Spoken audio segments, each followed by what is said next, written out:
Bueno, buenas tardes, bienvenidos todos, con la presencia de la subsecretaria del Ministerio de Educación y Cultura, Ana Ribeiro, el embajador de Suiza en el Uruguay, Martín Struve, y José, ya puedo decirle Pepe Meloni, ¿Cómo no? autor del libro.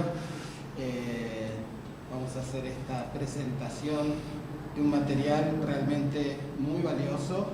Cada libro de un artista uruguayo, un artista que ha trabajado en el Uruguay, forma parte de esa gran trama que es necesario cartografiar para entender procesos, ideas, desarrollos. Es un excelente aporte, lo leí rápido porque tenía que leerlo antes de la presentación. Estamos trabajando en el montaje, la propuesta además de hacer una exposición que acompañe al libro. Fue una propuesta cuasi espontánea, pero apenas de parte de Ana Ribeiro. Dijimos, ¿por qué no?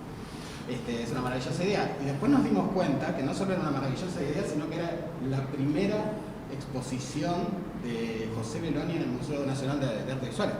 En el viejo Museo Nacional de Bellas Artes, en el de Artes Plásticas y en el de Artes Visuales. En 109 años que tiene el museo no se le había realizado una muestra, así que es la verdad que un verdadero privilegio tener la obra de José Meloni aquí. No me gusta mezclar biografías, pero en lo personal fui al jardín preescolar La Ronda en la calle Dillero, o sea que de niño estaba en tierra sagrada y no lo sabía. Estuve charlando con él, pero bueno, simplemente quiero agradecer especialmente a tres personas, pero principalmente a Eduardo Ricobaldi, que hizo todo un trabajo para que sea posible el streaming, que podamos estar llegando a un público mucho más amplio en estos tiempos tan difíciles. También va a estar grabada la conferencia, la vamos a subir luego a YouTube. A Fernando Álvarez Cosi y a Maite Viggi. En estos momentos estamos con rotaciones de personal, pero todos querían estar, dar una mano. De repente Pepe después lo puede decir, la gente de montaje, que entre ellos tenemos a Eduardo Muñiz, Nelson Pino, sobre todo Eduardo Muñiz, que es escultor también, que también es fantástico trabajar con cualquiera de nosotros con la obra de Meloni, que es una obra además no solamente escultórica, que por lo que más se lo conoce, sino también como pintor y como un excelente dibujante. Así que pueden aprovechar y disfrutarla. La muestra ya a partir de hoy queda abierta y habilitada para ver. Bueno, los dejo entonces con los panelistas. Muchísimas gracias por acompañarnos.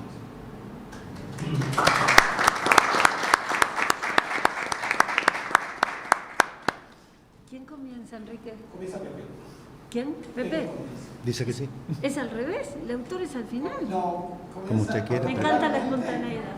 Si ustedes se van protocolarmente, empieza Pepe, continúa el embajador y cerra. Te mandaron para allá. Perdón, me olvidé de saludar especialmente, aparte de los amigos, está el director de Cultura Maldonado, Jorge Céspedes, y a Janet Chango, que es otra de los pilares del libro, de la muestra, y también de todo el proyecto Meloni, porque entre la web, la fundación, así que perdón, gracias.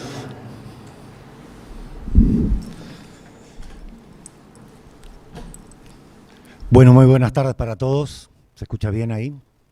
Hola.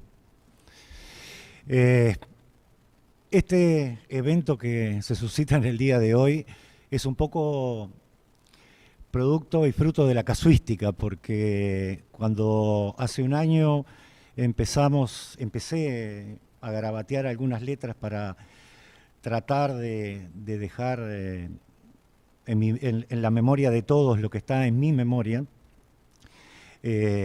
Nunca pensamos que iba a ser en este lugar, con la presencia de la subsecretaria, con la presencia del embajador y con una muestra que acompañe lo que humildemente hemos escrito con tanto esfuerzo, dedicación y amor. Así que quiero, en primer lugar, agradecerle a Janet, que fue quien me impulsó a escribir. Hace años que me venía diciendo, tenés que escribir, tenés que escribir. Hace ya muchos años, en una muestra que hicimos en el Pinar, se me acercó una señora que no conocía y resultó ser Mariana Blengio, la directora de la Cátedra de Derechos Humanos de la Universidad de la República.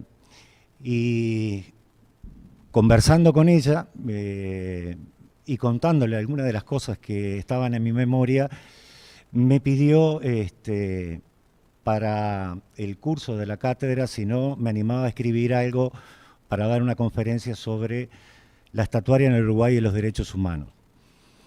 Le dije que me lo dejara pensar un poco porque no tenía muy claro, salvo mi abuelo, que uno lo conoce desde que nació, el resto de los autores, qué material podíamos tener para hacer una conferencia que era una charla como de 1 hora. Y bueno, me puse a escribir y resulta que encontré un material maravilloso. Y eso es una de las cosas que está en el libro, porque allá a principios del siglo XX había que ser muy valiente para en el espacio urbano implantar determinadas obras. Entonces, cuando empecé a escribir sobre esa conferencia, redescubrí cosas de mi abuelo que yo las tenía como incorporadas, pero no sabía que las tenía. Así que bueno, fue una primera experiencia de escribir algo. Con mucha vergüenza, con mucha timidez, empecé a escribir con la lógica e inseguridad de alguien que nunca escribió. Y la única que leía lo que yo escribía era Janet. Y la opinión de ella, como es totalmente parcial, que me decía que siempre estaba todo divino, todo fenómeno, no me conformaba. Y hasta que le mandé, y le agradezco a Fernando Foglino que está ahí, algunos avances del libro Fernando, y la devolución de Fernando me impulsó a escribir que por lo menos no era un mamarracho lo que estaba haciendo. Cuando uno, se mete en un terreno que sale de su zona de confort, como se estila decir ahora, suceden muchas cosas en las cuales necesitamos ciertos apoyos. Bueno, y así escribimos fundamentalmente no para reivindicar a Belloni porque no era necesario, sino por 3 motivos fundamentales. Primero, que hay solo un par de librillos y están agotados sobre biografías y obra de Belloni. Después necesitábamos la financiación del libro, porque este es un libro que no va a estar a la venta, es un libro pensado sin finalidades de lucro y con el solo afán de repartirlo en todas las bibliotecas nacionales y institutos de enseñanza. Y ahí, a raíz de esta relación con Fernando, con Janet y este círculo virtuoso que se ha formado alrededor de Belloni, comenzamos a hacer primero el museo virtual, cosa que le agradecemos mucho a la embajada que durante 100 años ha respaldado al taller, primero a mi abuelo, a mi padre y ahora a nosotros. Y en la conversación surgió el tema del libro. Y el embajador acá, muy gentilmente, nos dijo, bueno, vamos a estudiarlo y ver si es posible. Hoy es una realidad, y no solo es una realidad eso, sino que me hizo el honor de escribir el prólogo del libro. Así que mi eterno agradecimiento, señor embajador, porque, vuelvo a repetir, se ha generado un círculo virtuoso que creo que nos lleva a cosas más importantes, que este modesto libro, hecho con muchísimo cariño, con muchísimo amor y con la colaboración de mucha gente.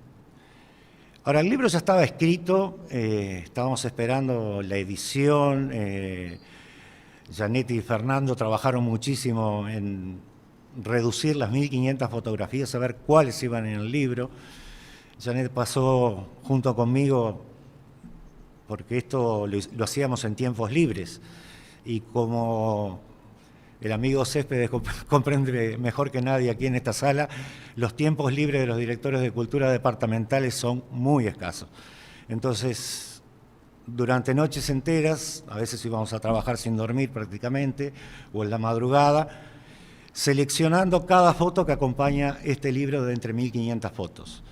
Así que bueno, el texto estaba, la fotografía, la selección estaba, solo quedaba armar el libro, lo que se llama la edición o la maquetación del libro. Y ahí, de atrevido nomás que soy, porque a veces hay que ser audaz en la vida para llegar a ciertas metas, tuve la idea de enviarle el PDF del libro, solo de lo que estaba escrito, a la señora que tengo a mi derecha. Y no sé qué ella pensó, sé que me dijo, usted escribe muy bien, escribe bien, escribe muy bien. O sea que con esa devolución yo aflojé todos esos nervios que tenía, porque viniendo de quien venía, realmente me generó una tranquilidad de espíritu, decir que más o menos habíamos hecho las cosas bien. Después me hizo algunas otras apreciaciones que las vamos a dejar para después. No, pero bienvenida la crítica, porque es la manera de crecer. Así que bueno, yo no los quiero, sabemos que los tiempos son acotados, importantes en la pandemia, así que no me quiero extender más. Simplemente agradecerles a todos los que están presentes, a todos los que estén conectados en este momento. Este es un día de celebración y, como decía mi abuelo, es un día para marcar con las piedras blancas de las cosas buenas, que viene de la filosofía hindú. Muchas gracias.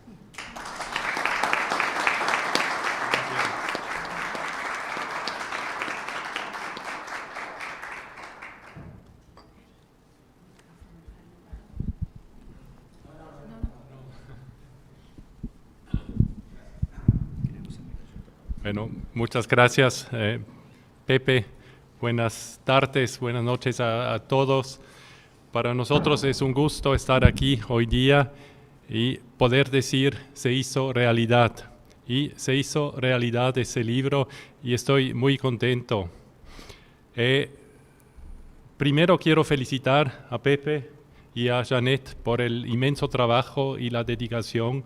Y como hemos podido escuchar ahora, eso ha venido de adentro. No es un libro cualquiera, es algo que vino de corazón. Se nota también en el libro, es el nieto que habla de su abuelo, de su padre también.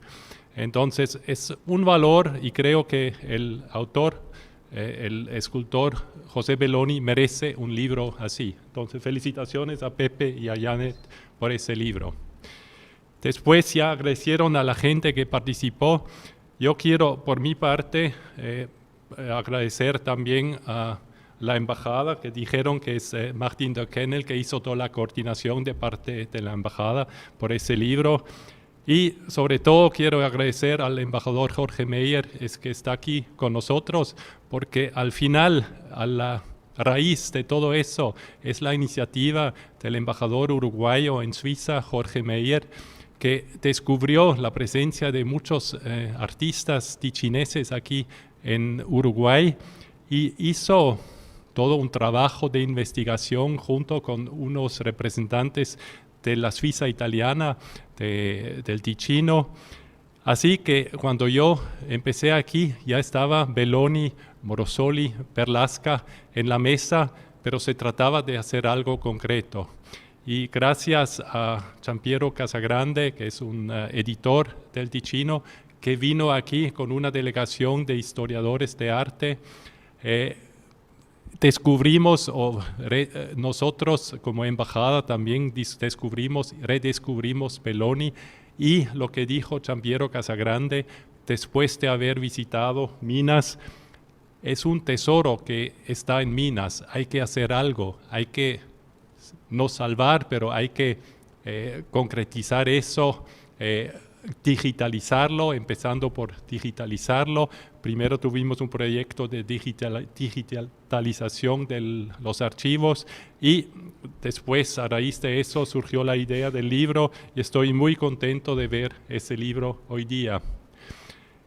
Otra cosa que hizo Jorge Meyer en Suiza, justamente empezó con esa iniciativa de los artistas tichineses a tal punto que me preguntaban aquí, pero Suiza solo tiene artistas que hablan italiano. Es un poquito raro o coincidencia, pero los tichineses inmigrados aquí en Uruguay eran gente muy creativa y eso se nota en miles de cosas, no solo en esos tres artistas, también el arquitecto Poncini y otras personas o personajes más. Entonces, para nosotros es un honor poder participado en ese libro y creo que 500 ejemplares parece mucho, al mismo tiempo es poco, porque ya tengo mucha demanda también de Suiza. Y hasta el canciller suizo que recibió un ejemplar manda saludos y estaba muy contento. Entonces, gracias y felicitaciones otra vez.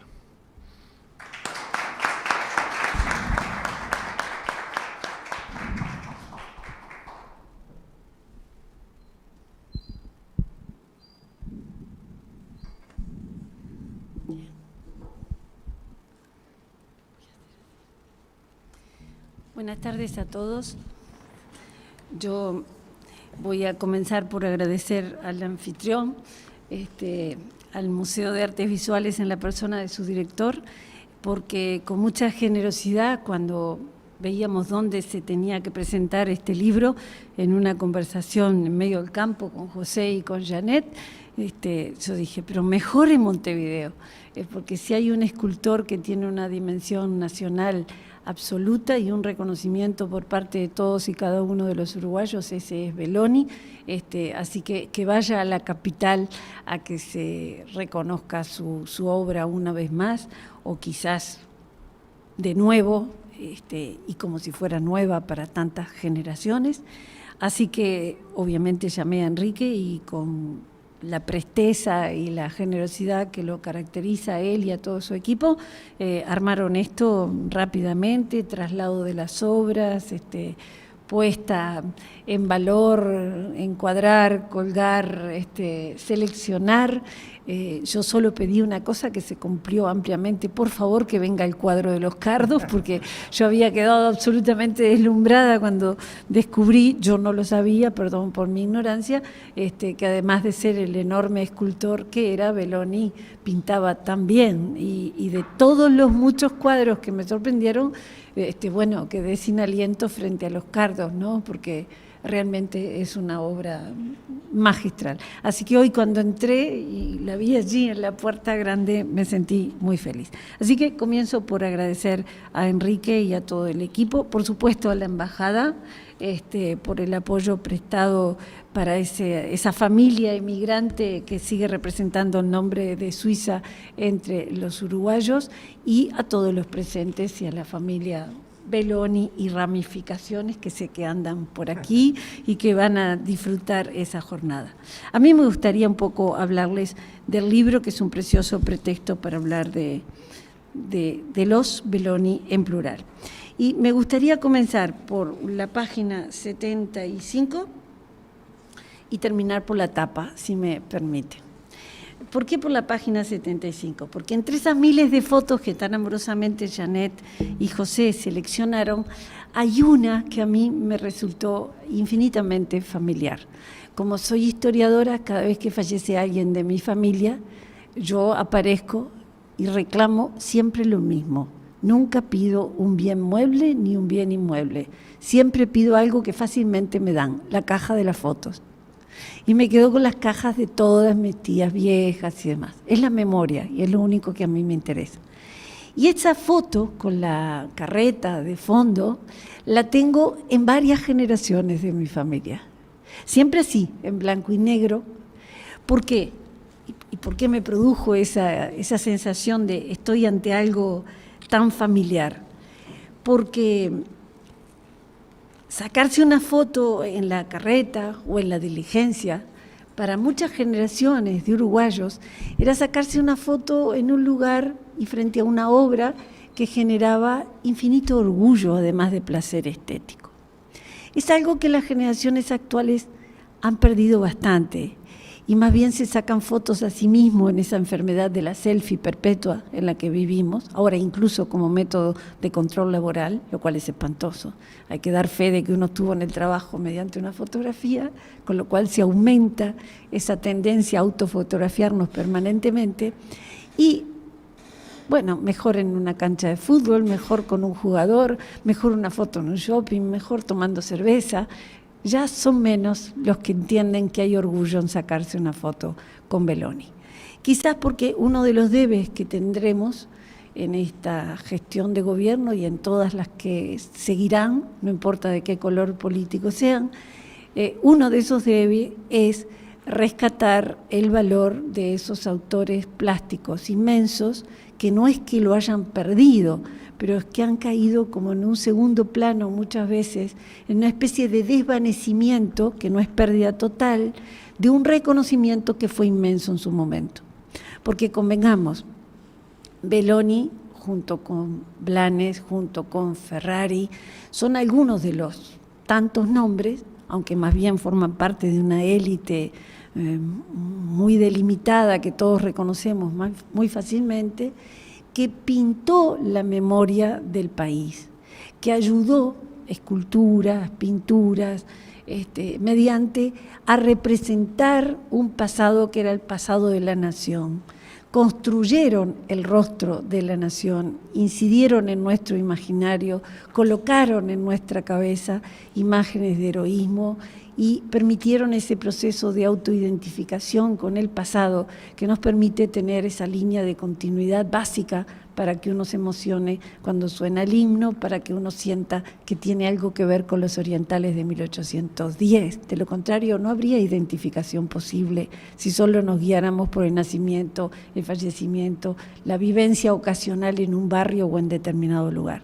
Esa cosa tan morosa, tan difícil de construir y de trabajar, que es la memoria, sin duda tiene un trabajo plástico que lo hizo esa élite, entre las cuales el nombre de Belloni resalta. ¿Por qué? Porque Belloni pintó desde su memoria el pasado de una nación en clave heroica y en clave de reconocimiento a los más humildes. Por eso no me extrañó nada que Mariana Blengio le invitara a hablar de derechos humanos, porque si en una obra están representados los más anónimos y los más humildes, esa es en la obra de Belloni. Porque no hay en Belloni, salvo en su padre José, que nos representa un Artigas inmenso, coronando una de las pequeñas montañas de Minas. Digo pequeñas porque está el embajador, si no estuviera el embajador me agrandaría y sería una de nuestras montañas, pero como está el embajador me da pudor. Bueno, uno de nuestros pequeños cerros, coronando con su figura inmensa, allí se atrevió con el gran hombre. Pero luego, si ustedes repasan la obra de Belloni, en realidad están todos los personajes anónimos. No solamente los personajes humanos anónimos, los gauchos, los matreros, el que lleva una noticia, el chasque ese precioso que está allí a la entrada, sino personajes aún más anónimos, aún más invisibles, como una carreta o una diligencia, ¿no? O como las yuntas de bueyes que son necesarias para que ese instrumento maravilloso de comunicación y de traslado de gente pudiera llegar a ser lo que fue en nuestra campaña, y cuando no, todavía sigue siendo. Hay algunas que todavía cumplen función. Exacto. Entonces, yo quería comenzar por esa página diciéndoles, Belloni ha ayudado a que todos reconozcamos en las viejas fotos en blanco y negro ese lugar maravilloso de visita y de autoidentificación, ese sitio en el cual uno llevaba a los visitantes extranjeros cuando venían y les tenía que hacer un paseo por la ciudad. Es muy entendible que haya sido así cuando uno piensa en solo algunas de las piezas inmensas para el arte del mundo y para el arte del país que Belloni nos legó. La carreta, que ya hemos mencionado una o dos veces, como decías tú muy puntillosamente, 22 metros de largo, con sus respectivas yuntas de bueyes delante y detrás, con el picador, con su enorme lanza en la mano y con su caballo, esa figura que parece que va a tumbarse sobre un lado y que representa también eso que los paisanos llaman hasta el día de hoy un peludo, ¿no? Un empantanarse en el barro y quedar el carruaje, la carreta, la diligencia, lo que fuera, quedar trancado, imposibilitado de seguir hacia adelante. Uno piensa en la diligencia y tiene la misma sensación de estar frente a algo de enormes dimensiones y de importancia solo cotidiana. También allí hay personajes bastante perdidos para los libros de historia, para las páginas célebres. Y si pensamos en el entrevero, bueno, yo no olvido nunca una instalación que Enrique me va a ayudar a decirme la fecha, creo que década de 90. Ahí está, una instalación que se hizo, yo venía muy distraída caminando por 18 de julio y dije, bueno, yo sabía que veía mal de lejos, pero de pronto vi al entrevero todo lleno de lunares blancos, dije, solo los caballos, ¿no? Lo cual a mucha gente le causó indignación. En ese mismo momento en que me acercaba como loca a ver qué había pasado, sentía los comentarios de las personas, algunos furiosos, que falta de respeto, lesionando la obra del autor, y yo agradecía una y otra vez para mis adentros, porque me había permitido ver esos lunares, captar lo que no había captado nunca antes, porque los ojos se nublan ante la cotidianeidad, porque el juego del agua, las palomas, o el estado del clima el día que uno atraviesa por la plaza de pronto lo distrae, y ver aquellos volúmenes maravillosos que se trenzan en el medio de esa obra y que representan, una vez más, seres absolutamente anónimos en esa situación tan tristemente repetida a lo largo de todo el siglo XIX uruguayo, que es el de lucha, el de contienda, porque costó mucho encontrar un orden que sustituyera al orden colonial que habíamos roto en 1811. Entonces, tenemos un siglo muy sangriento en el siglo XIX, que por suerte se convirtió en el zócalo de un siglo en el cual podemos envanecernos con nuestra democracia, pero antes pagamos un altísimo precio en sangre. Y allí está el entrevero para recordarlo, ¿no? Sangre de personas y de animales que se derramó generosamente en el suelo de este territorio. Bueno, ¿qué decirles de otras obras? Yo, por razones familiares y porque tengo gente en la Fuerza Aérea, en cada uno de esos interminables actos militares, cuando estaba absolutamente aburrida, la única cosa que paliaba mi aburrimiento era mirar detenidamente la preciosa imagen femenina que representa los héroes de la aviación nacional, que es también una obra de Belloni, ¿no? Luego hay infinidad de obras, nuevos rumbos, para decirlo, ya que estamos en el lugar, ¿no?, que está aquí cerca y que es tan preciosa y también tan cotidiana y tan en torno a seres anónimos.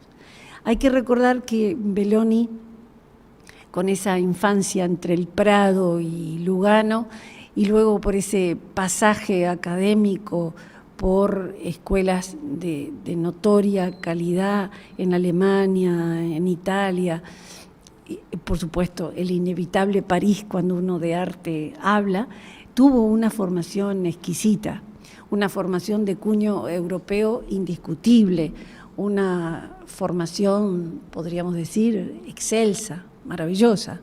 Sin embargo, cuando retorna a su país, lo que hace una y otra vez es representar a los personajes más anónimos, más oscuros, más típicos del país. Y cuando lo hace, esa obra maravillosa, que por supuesto, y acá me permito, porque sé que no está aquí presente, pero que está del otro lado viéndonos, me refiero a Lisa Bloch. Lisa Bloch, muy amorosa, me llamó y me dijo, no olvides decir que la fondería Marinelli, la fondería Marinelli, se me produjo un trabalenguas, fue la que permitió la realización en metal de la obra de Belloni, y que hay una foto preciosa en este libro, que todos los que hicieron posible, todos los obreros anónimos que hicieron posible la versión en bronce, posan junto a la obra y junto al autor. Es una de las fotos más lindas que seleccionaron para aquí. Y Lisa me contaba, no olvides decir que si uno entra hoy en la página web moderna de esa centenaria fondería, cuando hablan de sí mismo y del orgullo de las obras que han hecho, allí están mencionadas las obras que Belloni imprimió, por decirlo de una manera moderna, hizo posible en sus instalaciones, ¿no? Cuando uno piensa en esta obra de Belloni y en la admiración que despertaba, alcanza con la historia que todos nos hemos repetido alguna vez cuando hablamos de Belloni, que es la admiración de ese duce absolutamente dominante, dueño y señor en un momento de esplendor, de poderío del fascismo en Italia, que cuando la vio terminada dijo, esto tiene que quedar en Italia y convertirse en un homenaje tan luego del fascismo a los inmigrantes italianos que fueron a Uruguay. Hay un interregno de 1 año que por suerte está silenciado, no hay una carta, no hay una anécdota, entonces uno se puede permitir imaginárselo todo, ¿no? El desafío interno de ese hombre que quería regresar con su gran obra a su país, porque a su país había representado en aquellas yuntas de bueyes y en aquella carreta ladeada de costado, y que tuvo que negociar con todo cuidado, porque caramba, era el duque el que tenía enfrente, el que no le temblaba el pulso para ordenar matar a nadie, y que tuvo que regresar incluso vía Suiza al país porque su salida se vio dificultada, pese a que pagó un modesto peaje que fue exhibir durante 1 mes la obra en la ciudad de Florencia. Así que tuvo su estreno en Florencia, pero felizmente, y para esas fotos del orgullo de la página 75, regresó a nuestro país. Es una anécdota, pero es también un retrato de época, ¿no? Y si Belloni retrata algo, es no solamente las tradiciones del país, sino esa suerte de queja de, en este país que quiere contar un pasado heroico, yo lo cuento a través del heroísmo que transmiten los caballos, los jinetes, la vida del campo, donde se supone que la tradición vive hasta el día de hoy, pero lo hago siempre a través de los personajes más modestos. Cuando uno ingresa en este libro, que muy bien ha escrito José, como se lo dije en su momento, uno tiene una confusión de voces narradoras, porque son demasiados Josés, ¿no? Es un José abuelo, es un José nieto, José. Y hay una mezcla que a mí me hizo acordar cuando tuve que trabajar largamente con las memorias del general Saravia, y allí había un Nepomuceno padre que le contaba la historia a Nepomuceno hijo, y entonces era una mezcolanza de nombres familiares, todos con el mismo apellido, y costaba distinguir las voces de uno y de otro, ¿no? Aquí lo mismo. Cuando uno se enfrenta a esos casos familiares, sabe que está frente a una urdimbre de memoria, ¿no? Un tejido fino, potente, resistente al envejecimiento de la tela y que rescata lo que rescate, en este caso la historia del país, personajes de la historia del pasado más heroico del país, pero que también rescata una malla familiar de contención y de profundo amor. Por eso José creo que innecesariamente repitió 1 o 2 veces que el libro está escrito con cariño. Es de suyo, José, se nota, brota por allí, ¿no?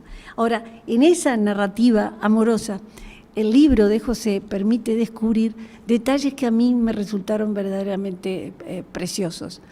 Por ejemplo, si uno se acerca a alguna de las figuras de los bueyes, hay un buey que se llama Pensamiento y que es un rescate del buey de la familia de José Belloni, abuelo, ¿verdad? Junto al cual de niño pasaba tardes acompañándolo y viendo aquella bestia inmensa, absolutamente dominada y triste por la situación de supeditación al yugo y al trabajo. Esa sensibilidad a mí me pareció una exquisitez, porque a veces en el campo, en la exaltación del poderío del hombre frente al animal, parece que el único que vale es el hombre. En este caso, la sensibilidad del escultor permite rescatar también la esencia del dolor del animal que es sometido a la obediencia y al trabajo, ¿no? Como eso uno descubre, qué sé yo, me encantó ver que estaban los bueyes de la familia, que lo habían seleccionado, porque yo vine como a una cita ciega, no sabía qué había traído José, confié en José y en Janet. Lo único que había pedido eran los cardos, ¿no? Digo, qué bien, vinieron también los animales de la familia. Uno de los cuadros que a mí me impresionaron mucho, porque al escultor estaba como el ojo acostumbrado, pero al pintor yo no lo conocía. Es el zaino, ¿no? El zaino de Estevi. Entonces, rescatar los animales de la familia, hacer un vínculo con el animal moroso y cotidiano, permite ponerlo al servicio de un entrevero que José Belloni no vio, pero que le narran cuando le narran la historia del país a la que él pone nombre. Me parece que hay allí capas de significación muy importantes, porque el hombre que se conmueve con el buey no es el mismo de las fechas patrias, no es el mismo gaucho del pasado que veía la emoción en la conquista territorial, pero que no percibía al animal al cual estaba dominando en el momento que él se convertía en una estampa de la tradición. En cambio, el escultor sí lo ve todo. Y me permitió volver a mirar la carreta con enorme afecto, ¿no? Con una sensibilidad nueva frente a cada pezuña de animal, frente a cada pose de una pata, una encorvadura de cerviz. Me pareció que allí había un dato moroso y precioso. Y por eso dije, voy a ir de la página 75 a la tapa, porque la tapa tiene el título exacto, Belloni por Belloni. Hay un rescate del escultor en clave familiar que convierte a este libro en una pieza única. No es lo mismo que haber encargado a alguien una biografía del escultor. Está narrado desde la trama sutil de la vida familiar y desde el corazón mismo de una familia que nos ha legado algo maravilloso que ojalá sepamos seguir cuidando. Janet y José, el segundo José, Pepe, han sabido, nos han regalado la reconstrucción y la restauración, de la carreta. Ojalá nos sigan regalando muchos otros trabajos que esta obra requiere, porque es una obra viva, siempre sujeta a deterioro, siempre sujeta a admiración y por lo tanto, ojalá sí sea siempre sujeta a nuestra atención como Estado y como ciudadanos, ¿no? Ojalá se convierta en orgullo, pero también en un sentido de responsabilidad de todos. Felicitaciones, José, y gracias por un libro tan precioso. Y a Janet. Muchas gracias.